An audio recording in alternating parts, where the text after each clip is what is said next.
आजकल जिस तरह से मेटल का प्रयोग बढ़ा है, यानी कि मेटल का यूज बहुत सारे सामान को बनाने में यूज किया जा रहा है उसका। तो उसके कारण क्या हो रहा है कि उसके जो इफेक्ट होते हैं, यानी कि उसके जो बैड इफेक्ट होते हैं, वो भी बॉडी पे दिखने शुरू हो रहे हैं। आज हम लोग बात करेंगे एल्युमिनियम को लेके। एल्युमिनियम का प्रयोग खासकर जो हमारे घर में बर्तन होते हैं, जो खाना बनाने वाले बर्तन होते हैं, उसमें उसका प्रयोग होता है। तो एल्युमिनियम पॉइजनिंग के कारण क्या क्या इफेक्ट आते हैं बॉडी पे, और उससे बनी हुई होम्योपैथिक दवा, उस पर हम चर्चा करने वाले हैं। तो मैं डॉक्टर देवांशु, स्वागत है आपका इस यूट्यूब चैनल में। चलिए वीडियो शुरू करते हैं। एल्युमिनियम पॉइजनिंग एक दिन नहीं होता, कंटिन्यू जब हम इसका प्रयोग करते हैं तब जाके इसके इफेक्ट हमारे बॉडी पे आते हैं। एल्युमिनियम मुख्यतः मैंने जैसे बोला कि बर्तन के माध्यम से, जो हम खाना बनाने वाले बर्तन यूज करते हैं उसके माध्यम से बॉडी में जाता है, और दूसरा इन्वायरमेंट के माध्यम से। ये दो माध्यम है जिसके कारण ये एल्युमिनियम हमारे बॉडी में जाता है। अब बात करते हैं इसके इफेक्ट क्या होते हैं, यानी कि एल्युमिनियम की जब पॉइजनिंग होती है तो क्या क्या सिम्टम वहां पे देखने को मिलते हैं। सबसे जो पहला सिम्टम यहाँ देखने को मिलता है कंफ्यूजन, यानी कि आपका जो माइंड है, आपका जो ब्रेन है, प्रॉपर रूप से किसी बात को सोच नहीं पा रहा। मुझे ये करना चाहिए, मुझे ये नहीं करना चाहिए, ये क्लियरिटी नहीं होती। थिंकिंग प्रोसेस वहां पे इफेक्ट होने लगता है। दूसरा क्या होता है कि मसल्स वीकनेस, यानी कि मांसपेशियों में कमजोरी आने लगती है। अगर आप इस पेशेंट को बोलोगे कि कुछ उठा के यहाँ से सामने से लाओ, काफी इसका स्लो मूवमेंट होता है। एज एक पैरेटिक कंडीशन वहां पे डेवलप होनी शुरू हो जाती है। तीसरा है यहाँ पे सीजर, जिसको आप इपिलेप्सी बोलते हैं, जिसको हिंदी में मिर्गी के नाम से जानते हैं। मिर्गी एक ऐसी समस्या है, इसमें क्या होता है कि पेशेंट अचानक अनकॉन्शियस हो जाता है और पूरे बॉडी में ट्रेम्बलिंग होने लगती है। मिर्गी इपिलेप्सी के दो टाइप होते हैं मुख्यतः, एक जनरलाइज होता है, एक होता है फोकल। जो जनरलाइज होता है वहां पे पेशेंट को ये सिम्टम आते हैं पूरे बॉडी पे देखने को मिलते हैं, यानी कि पेशेंट अनकॉन्शियस हो जाता है, बॉडी में ट्रेम्बलिंग होने लगती है। लेकिन एक होता है फोकल यानी कि ब्रेन का छोटा सा पार्ट अफेक्टेड होता है। जनरलाइज में पूरा ब्रेन अफेक्टेड होता है, लेकिन जो फोकल होता है उसमें छोटा सा पार्ट अफेक्टेड होता है, जिसमें क्या होता है कि सीजर के, इपिलेप्सी के सिम्टम आते हैं, लेकिन पेशेंट बेहोश नहीं होता, वो नॉर्मल रहता है। और लास्ट में स्पीच प्रॉब्लम, जैसे मैं अभी बोल रहा हूँ, ये जो मैं बोल रहा हूँ ये हमारे एंटीरियर लोब, ब्रेन की एंटीरियर लोब में एक ब्रोका एरिया होता है, वहां से ये लैंग्वेज फॉर्म होता है। तो जिनको भी एल्युमिनियम की पॉइजनिंग होती है, एल्युमिनियम अगर ज्यादा समय से उनके बॉडी में जा रहा होता है, उसके जो इफेक्ट आने शुरू होते हैं, उनका जो बोलने का तरीका वो डिस्टर्ब होने लगता है, यानी कि उनकी स्पीच में प्रॉब्लम आने लगती है। तो ये चार मुख्य सिम्टम देखने को मिलते हैं एल्युमिनियम पॉइजनिंग के केस में। एल्युमिनियम का जो कॉमन नेम है वो है एल्युमिनियम हाइड्रेट। इसकी प्रूविंग डॉक्टर हैनीमैन ने खुद की है। इसके स्फीयर ऑफ एक्शन की बात करते हैं। इसका जो एक्शन सबसे ज्यादा देखा जाता है मोटर नर्वस सिस्टम पे, उसके साथ साथ जितने म्यूकस मेम्ब्रेन होते हैं, खासकर जो फीमेल जेनिटल ऑर्गन पे, उसके साथ साथ स्किन पे भी इसके एक्शन वहां पे ज्यादा देखे गए हैं। और म्यूकस मेम्ब्रेन में सबसे ज्यादा जो इंटेस्टाइन इससे प्रभावित होता है, यानी कि जो आपकी आंतें होती हैं, आंतों पे इसके इफेक्ट, यानी कि इस मेडिसिन के इफेक्ट ज्यादा वहां पे देखने को मिलते हैं। अब बात करते हैं इसके पैथोजेनेसिस, यानी कि ये मेडिसिन कैसे एक्ट करता है, उसके बारे में हम जानते हैं। उसको जानने से पहले मैं कुछ आपको यहाँ पे पॉइंट क्लियर कर दूंगा, जिससे आपको ये पूरी मेडिसिन की जो पिक्चर है वो क्लियर हो जाएंगे। हमने यहाँ पे जाना कि इसका जो स्फीयर ऑफ एक्शन होता है वो मोटर नर्वस सिस्टम पे होता है। मोटर नर्वस सिस्टम, जो कि आपकी नर्वस सिस्टम का एक पार्ट है, एक ब्रांच है, वो करता क्या है कि वो क्या करता है कि सीएनएस, यानी कि सेंट्रल नर्वस सिस्टम से इंपल्स क्रिएट कराता है फॉर इफेक्टर के लिए। अब इफेक्टर क्या होता है? इफेक्टर मतलब कि वैसे सेल, वैसे ऑर्गन जो किसी स्टिमुलस के कारण एक्ट करते हैं, यानी किसी स्टिमुलस के कारण वो फंक्शन करते हैं, उसको हम बोलते हैं इफेक्टर। तो मोटर का काम यही होता है कि सीएनएस से इंपल्स क्रिएट कराए ताकि इफेक्टर वहां पे वर्क कर सके। अब मोटर नर्वस सिस्टम को दो पार्ट में डिवाइड किया गया है। एक होता है ऑटोनॉमिक नर्वस सिस्टम और दूसरा होता है सोमैटिक नर्वस सिस्टम। ऑटोनॉमिक यानी कि इनवॉलंटरी मूवमेंट, और सोमैटिक यानी कि वॉलंटरी मूवमेंट। इनवॉलंटरी मूवमेंट यानी कि वो आपकी इच्छा से नहीं हो रहा, वो खुद ब खुद वहां पे रेगुलेट हो रहा है। वॉलंटरी मतलब कि जो आपकी इच्छा से हो रहा है। जो ऑटोनॉमिक नर्वस सिस्टम होता है वो रेगुलेट करता है यहाँ पे कार्डियक मसल को, स्मूथ मसल को, और जितने ग्लैंड्स होते हैं। कार्डियक मसल यानी कि आपके हार्ट का मसल, जो कि वहां पे उसका फंक्शन होता है, हार्ट को कॉन्ट्रैक्ट करता है, रिलैक्स करता है, ब्लड को पंप करने का काम करता है। दूसरा यहाँ पे स्मूथ मसल आपके होते हैं जितने हॉलो ऑर्गन होते हैं, जैसे इसोफेगस, स्टोमक, आपका इंटेस्टाइन, वहां पे इसके एक्शन वहां पे इसको स्टिमुलेट करने का काम करता है। जैसे आप खाना खाते हैं, अब खाना खाने के बाद जो फूड अंदर चला जाता है तो वहां पे एक मूवमेंट होता है, इसको बोलते हैं पेरिस्टाल्टिक मूवमेंट। वो क्या करता है, खाना को आगे ढकेलने का काम करता है, यानी कि आगे भेजने का काम करता है ताकि वहाँ पे डाइजेशन प्रॉपर रूप से हो जाए। इसका भी काम करता है आपको मोटर नर्वस सिस्टम, किसके माध्यम से, ऑटोनॉमिक नर्वस सिस्टम के माध्यम से ये एक्शन वहाँ पे देखे जाते हैं। इसके साथ साथ ग्लैंड्स, जितने जो इंडोक्राइन, एक्सोक्राइन जितने ग्लैंड्स होते हैं उसका भी फंक्शन आपकी इच्छा से नहीं होता, वो बॉडी में खुद ब खुद रेगुलेट होते रहता है, उसको भी कंट्रोल करता है ऑटोनॉमिक नर्वस सिस्टम। तो ये इनवॉलेंट्री मूवमेंट हुआ जो आपकी इच्छा के बिना हो रहा है, हार्ट आपकी इच्छा से नहीं घूम रहा, हार्ट आपकी इच्छा से मूवमेंट नहीं कर रहा, वो उसका वो वर्क है वो वहाँ पे कर रहा है। आपका जो खाना खा रहा है वहाँ पे स्टैटिक मूवमेंट डेवलप हो रहा है, वो भी नॉर्मली वहाँ पे डेवलप हो रहा है, वो आप नहीं कर रहे, वो बॉडी का वो फंक्शन है। और ग्लैंड्स, जितने ग्लैंड्स से जो सिक्रीशन हो रहे हैं वो आपकी इच्छा से नहीं हो रहा, वो वहाँ पे उसके फंक्शन है। अब बात करते हैं वॉलेंट्री मूवमेंट। वॉलेंट्री का मतलब होता है आपकी इच्छा से जो मूवमेंट होता है उसको बोलते हैं वॉलेंट्री मूवमेंट, जिसमें आता है स्केलेटल मसल, जो आपका ये पूरा ढांचा है इस पे जो मसल्स होते हैं, जैसे आपका ट्राइसेप्स हो गया, बाइसेप्स हो गया, ये क्या करता है आपकी इसकी मूवमेंट को, स्केलेटन को मूवमेंट में हेल्प करता है। जैसे मेरे अभी हाथ का ऐसे मूवमेंट हो रहा है तो ये मेरी इच्छा से हो रहा है, ये मेरी इच्छा के बगैर नहीं हो रहा, मैं ऐसे अभी मूवमेंट कराना चाह रहा हूँ तब ये वहाँ पे मूवमेंट हो रहा है। यही एबनॉर्मल कंडीशन डेवलप होता है, जैसे पार्किंसन में, कोड़िया, नर्तन रोग, जो ऐसे कंडीशन होते हैं इसमें क्या होता है कि बॉडी का मूवमेंट शुरू हो जाता है, ट्रैवलिंग स्टार्ट हो जाती है, यानी कि जो आपकी इच्छा के कारण, जो आपकी इच्छा से हो रहा था अब वो आपकी इच्छा के बिना हो रहा है, यानी कि वहाँ पे ब्रेन में प्रॉब्लम आ रही है, आपके नर्वस सिस्टम में प्रॉब्लम आ रही है और आपको यहाँ पे ट्रेवलिंग या पार्किंसन जो या कोड़िया जैसी प्रॉब्लम वहाँ पे डेवलप होनी शुरू हो रही है। अब इसके आप कॉन्स्टिट्यूशन की बात करते हैं, इसकी बनावट कैसी होती है। इसका जो पेशेंट आपको देखने को मिलेगा वो पतला दुबला यानी कि स्पेयर होता है। स्पेयर का मतलब होता है जिनकी बॉडी में फैट नहीं होता, फैट मतलब कम होता है, पतले दुबले दिखते हैं वैसे पेशेंट होते हैं। और इनका जो कॉम्प्लेक्शन होता है वो डार्क होता है। और इसके साथ साथ वैसे लोग जो सीडेंटरी लाइफ जीते हैं, यानी कि उनका जो वर्क है वो ज़्यादा मेंटल वाला है, वो फिजिकल वहाँ पे वर्क नहीं करते हैं। और इसके साथ साथ जिनमें एनिमल हीट की कमी होती है। एनिमल हीट को मैं आगे एक्सप्लेन करूंगा कि एनिमल हीट होता क्या है। इसके जब टेम्परामेंट की बात करेंगे तो इसका जो पेशेंट होता है हाइपोकॉन्ड्रिक होता है। हाइपोकॉन्ड्रिक का मतलब होता है कि छोटी सी बात को भी बढ़ा चढ़ा के बोलना, यानी कि अपनी प्रॉब्लम को लेकर काफी सीरियस हो जाना, ऐसे पेशेंट होते हैं हाइपोकॉन्ड्रिक। थर्ड वाले इस पेशेंट का होता है, ये पेशेंट काफी एक्सट्रीमली चिली होता है, बहुत ज्यादा इसको ठंड से प्रॉब्लम होती है, एक्सट्रीमली चिली पेशेंट होता है। माज की जब बात करेंगे, इसका जो माज में है वो है सोरा, इसके बैकग्राउंड में सोरा है और इसकी डाइथेसिस जो है वो स्क्रोफुलस डाइथेसिस है। यहाँ पे एक पॉइंट मैं यहाँ पे क्लियर करना चाहूंगा, जो टेम्परामेंट होता है और एक डाइथेसिस होता है।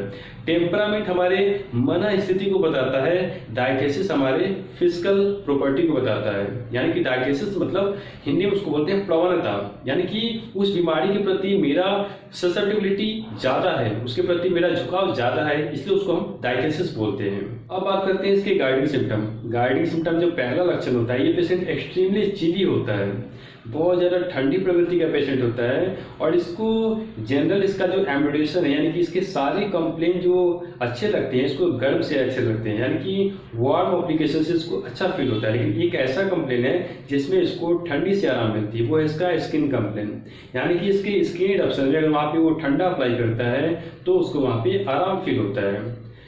यहाँ पे देखा जाता है इस पेशेंट में एनिमल हीट की कमी होती है, जैसे मैंने उस समय कॉन्स्टिट्यूशन में बोला कि इस पेशेंट में एनिमल हीट की कमी होती है।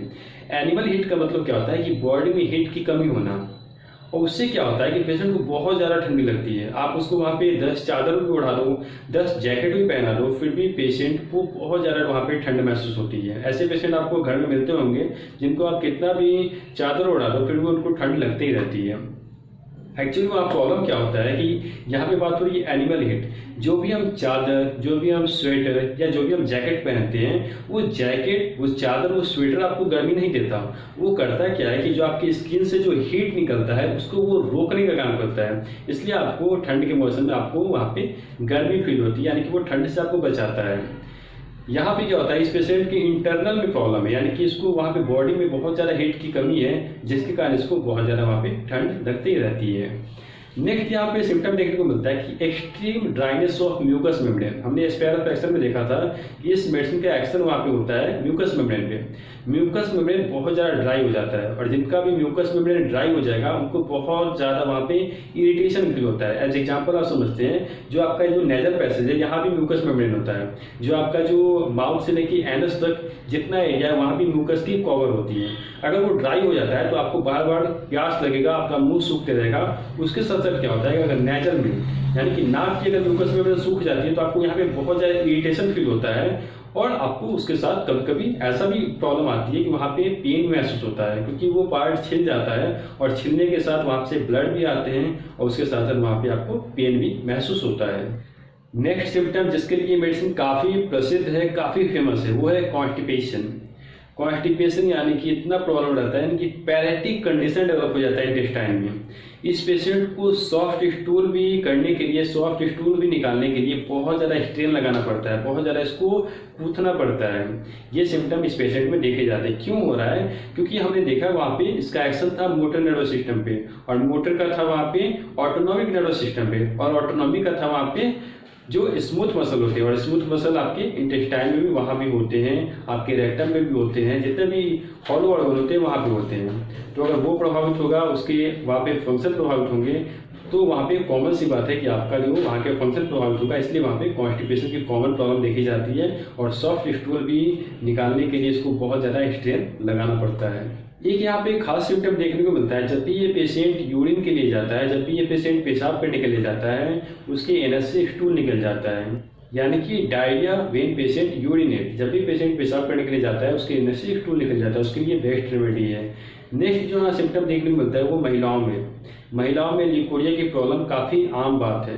बहुत सारी महिलाएं इससे काफ़ी ज़्यादा टेंशन में रहती हैं, काफ़ी ज़्यादा इससे परेशान रहती हैं। ल्यूकोरिया को ठीक करने के लिए एलुमिना बहुत ही बेस्ट मेडिसिन है। जहाँ पे आपको लक्षण जो देखने को मिलते हैं कि ल्यूकोरिया प्रोफ्यूज होता है, बहुत ज़्यादा वहाँ पे जो डिस्चार्जेस होते हैं बहुत ज़्यादा होते हैं, वो ट्रांसपेरेंट होते हैं, वाटरी होते हैं, और बहुत ज़्यादा एक्रिड होते हैं। एक्रिड यानी कि ऐसा लगता है उस पार्ट को वहाँ पे वो छील देंगे, ऐसा फील होता है ल्यूकोरिया के केस में। नेक्स्ट जो यहाँ पे सिम्टम देखने को मिलता है, खासकर ये प्रॉब्लम बच्चों में देखने को मिलती है। उनको अनडाइजेस्टेबल चीज़ें खाने की ज़्यादा आदत लग जाती है, जैसे कि चौक, कोयला, लौंग, उसके साथ साथ कॉफ़ी, यानी कि क्रूड कॉफ़ी भी उनको खाने की आदत लग जाती है, उसके साथ चाय पत्ती। ऐसी प्रॉब्लम जिनको भी होती है, या वो बच्चे हों या बड़े हों या कोई हो, उनमें ये मेडिसिन बहुत ज़्यादा वहाँ पे इफेक्टिव साबित होती है। नेक्स्ट यहाँ पे सिम्टम देखने को मिलता है कि पूरी बॉडी में ट्रैम्बलिंग होती है, बहुत ज़्यादा कंपन होती है, और जैसे ही पेशेंट आराम करने जाता है, जैसे ही पेशेंट बेड पे लेटता है, इसको बहुत ज़्यादा वहाँ पे एक्सट्रीम वहाँ पे बहुत ज़्यादा थकान महसूस होती है, बहुत ज़्यादा वहाँ पे टायर्ड महसूस होता है।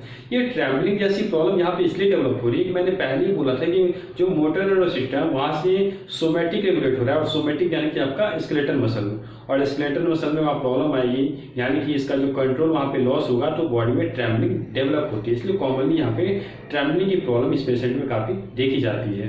इस पेशेंट की जो जितनी प्रॉब्लम है, यानी कि किसी भी तरह की प्रॉब्लम खासकर बढ़ती है अमावस्या में और पूर्णिमा में। अमावस्या और पूर्णिमा दोनों कंडीशन में अगर पेशेंट की प्रॉब्लम बढ़ती है तो उस कंडीशन में ये मेडिसिन काफ़ी वहाँ पे इफेक्टिव साबित होती है। उसके साथ साथ ठंड से, जनरल इसका ठंड से एग्रावेशन है, लेकिन स्किन कंप्लेन में इसको ठंड से आराम मिलता है। उसके साथ साथ इस पेशेंट को आलू से अनिच्छा होती है, यानी कि आलू इस पेशेंट को पसंद नहीं होता है, इसको बहुत ज़्यादा आलू से घृणा होती है, यानी कि पोटैटो खाने से, आलू खाने से इस पेशेंट की प्रॉब्लम बढ़ जाती है। काफ़ी यूनिक सिम्टम है। आलू सबको पसंद आता है, लेकिन इस पेशेंट को आलू पसंद नहीं है, उससे इसकी प्रॉब्लम बढ़ जा रही है। अब बात करते हैं स्किन कंप्लेन। इस पेशेंट का जो स्किन कंप्लेन देखा गया, खासकर विंटर में, यानी कि ठंड के मौसम में ज़्यादा इसको स्किन प्रॉब्लम होती है, और उसमें बहुत ज़्यादा इचिंग होती है। जैसे ही बेड पे जाता है, बेड पे लेटता है, बेड जैसे ही गर्म होता है, इसकी प्रॉब्लम यहाँ पे स्टार्ट हो जाती है, इसकी इचिंग वहाँ पे स्टार्ट हो जाती है, और ये तब तक उस पार्ट को खुजलाता है जब तक वहाँ से ब्लड न निकल जाए। ऐसी कंडीशन में आप वहाँ पे एलुमिना का प्रयोग करते हैं तो आपको बहुत ज़्यादा वहाँ पे फायदा मिलता है, आपकी प्रॉब्लम वहाँ पे ठीक हो जाती है। कॉन्स्टिपेशन में एक सिम्टम ये भी है कि जो भी बच्चे होते हैं, यानी कि जो दूध पीते हैं, जो नर्सिंग बेबीज होते हैं, उनमें अगर कॉन्स्टिपेशन की प्रॉब्लम है तो वहाँ पे बहुत ज़्यादा इफेक्टिव साबित होती है। जो बॉटल फेड बेबीज होते हैं, जो ओल्ड पर्सन होते हैं, यानी कि जो वृद्ध लोग होते हैं, उनमें अगर कॉन्स्टिपेशन की प्रॉब्लम आती है, उसमें भी एलुमिना का प्रयोग होता है, और वहाँ पे इसके बहुत अच्छे रिजल्ट देखने को मिलते हैं। महिलाओं में एक प्रॉब्लम ये भी देखा गया है कि मेंस के बाद, यानी कि जो मासिक धर्म का होता है, मासिक धर्म के बाद वो बहुत ज़्यादा फिजिकल फिजिकली और मेंटली बहुत ज़्यादा एग्जॉस्ट महसूस करती हैं, बहुत ज़्यादा वहाँ पे थकान महसूस होती है उनको, और इतना ज़्यादा थकान, इतना ज़्यादा एग्जॉशन कि उनको बोलने में भी असक्षम हो जाती है, यानी कि बोलने में भी उनको प्रॉब्लम आती है, इतना ज़्यादा वो उनको थकान फील होता है मेंस के बाद में। अब कुछ इसके माइंड के सिम्टम को जानते हैं। ये पेशेंट यानी कि एलुमिना का जो पेशेंट होता है काफ़ी हरी होता है, हर कुछ हड़बड़ हड़बड़ करना चाहता है ये, जिसके कारण क्या होता है कि अगर ये पेशेंट आपसे टाइम पूछेगा, आपको ऐसे पेशेंट मिल सकते हैं आपके घरों में या आसपास में, ये पेशेंट आपको टाइम पूछेगा कि टाइम कितना हुआ है। अगर आप बोलते हो कि 12 बजे है, ये पेशेंट बोलेगा कि अभी 12 ही बजे हैं, यानी कि इसको 1 घंटा लगता है पूरे दिन के बराबर। यानी कि इसमें सिम्टम देखने को मिलता है टाइम पासेस टू स्लोली, उसको लगता है कि समय बहुत धीरे धीरे पास हो रहा है, ऐसी फीलिंग एलुमिना के पेशेंट में देखने को मिलती है। इस पेशेंट में कन्फ्यूजन बहुत है। मैंने शुरू में ही बात की थी कि एल्यूमिनियम की जब पॉइजनिंग होती है तो वहाँ पे कन्फ्यूजन बहुत ज़्यादा डेवलप हो जाता है। कन्फ्यूजन यानी कि क्लियर कुछ सोच नहीं पाना, कुछ भी करने से पहले 10 बार सोचना, करना है नहीं करना है, यहाँ जाना है नहीं जाना, यानी कि उनका जो सोचने की क्षमता है वो पूरी तरह प्रभावित हो जाती है। जिसके कारण क्या होता है कि यहाँ पे एक सिम्टम देखने को मिलता है कि पेशेंट अपनी आइडेंटिटी भी लॉस कर जाता है, यानी कि वो क्या है, उसका नाम क्या है, वो भी एक समय होता है कि वो भूलने लगता है। इसके साथ साथ इसके पेशेंट को लिखने में भी, बोलने में भी प्रॉब्लम आने लगती है, इतना ज़्यादा वहाँ पे कन्फ्यूजन डेवलप हो जाता है। एक सिम्टम यहाँ पे ये भी देखने को मिलता है कि इस पेशेंट को अगर चाकू दिख जाता है, चाकू दिखने पे इसके बॉडी में एक इम्पल्स आता है और वो क्या सोचता है कि इस चाकू से या तो सामने वालों को मार दे या वो खुद मर जाए। ये काफ़ी जो प्रोमिनेंट सिम्टम है एलुमिना के पेशेंट में देखी जाती है। और एक और सिम्टम यहाँ पे ऐड होता है कि इनको ब्लड देखने के बाद, यानी कि खून देखने के बाद भी इन पेशेंट में प्रॉब्लम वहाँ पे स्टार्ट हो जाती है। तो ऐसे पेशेंट जिनको चाकू देखने से प्रॉब्लम हो, खून से प्रॉब्लम हो, चाकू देखने पे इम्पल्स क्रिएट हो जाता हो, ऐसी उनके अंदर सोच डेवलप होती हो, इस कंडीशन में एलुमिना वहाँ पे बहुत अच्छा वर्क करती है। इसके साथ साथ इनका जो प्रॉब्लम होता है, खासकर जो मेंटल जितने सिम्टम है, ये सुबह के टाइम में ज़्यादा बढ़ते हैं। सुबह जब पेशेंट उठता है और वॉकिंग के लिए जाता है तब इसके सिम्टम काफ़ी वहाँ पे प्रोमिनेंट मॉर्निंग के टाइम में देखने को मिलते हैं। जब यहाँ पे रूब्रिक की बात करेंगे तो दो जो प्रमुख रूब्रिक हैं, दो जो मेन रूब्रिक हैं जो एलुमिना के पेशेंट में देखने को मिलते हैं। पहला है fear accident of fatal accident as if threatened by some. दूसरा जो है delusion accident threatened with an accident he was. ऐसा इस पेशेंट को फील होता है कि इस पेशेंट का एक्सीडेंट हो जाएगा, यानी कि जब भी ये रोड पे जाता है ऐसा इसको लगता है कि कोई सामने वाला गाड़ी आकर उसको धक्का मार देगा और उसका एक्सीडेंट हो जाएगा। ये प्रॉब्लम इस पेशेंट में खासकर अगर उसका कभी एक्सीडेंट हुआ हो, किसी के साथ एक्सीडेंट हुआ हो, तब से अगर ये प्रॉब्लम वहाँ पे शुरू हुई हो, उस केस में एलुमिना ही ओनली मेडिसिन है जो वहाँ पे बेस्ट रिजल्ट वहाँ पे देती है। यानी कि फियर एक्सीडेंट ऑफ काफ़ी प्रोमिनेंसी इसमें देखे जाते हैं एलुमिना के पेशेंट में। दूसरा यहाँ पे जो प्रमुख यहाँ पे रूब्रिक देखने को मिलते हैं, कन्फ्यूजन आइडेंटिटी, यानी कि मैंने पहले जैसा सिम्टम बताया कि अपनी आइडेंटिटी को भी भूलने लगता है, इतना ज़्यादा वहाँ पे कन्फ्यूजन डेवलप होनी शुरू हो जाती है। एक समय आता है ये पेशेंट सामने वाले को भी नहीं पहचानता, उसके अपने लोगों को भी नहीं पहचान पाता। ये सारी समस्या एलुमिना के पेशेंट में देखने को मिलती है। आज का वीडियो यहीं तक। ये वीडियो कैसा लगा कमेंट करके जरूर बताएं। इस वीडियो से रिलेटेड किसी तरह की कन्फ्यूजन है तो आप मुझे कमेंट बॉक्स में जरूर लिखें। अपना समय देने के लिए आपका बहुत बहुत धन्यवाद। अगर आपने अभी तक चैनल मेरा सब्सक्राइब नहीं किया, चैनल को प्लीज़ सब्सक्राइब कर लें और बेल आइकन क्लिक करना ना भूलें ताकि मैं जो भी वीडियो बनाऊँ उसकी नोटिफिकेशन आपके पास आते रहे। Thank you for watching. जय हिंद, जय भारत, जय होम्योपैथ।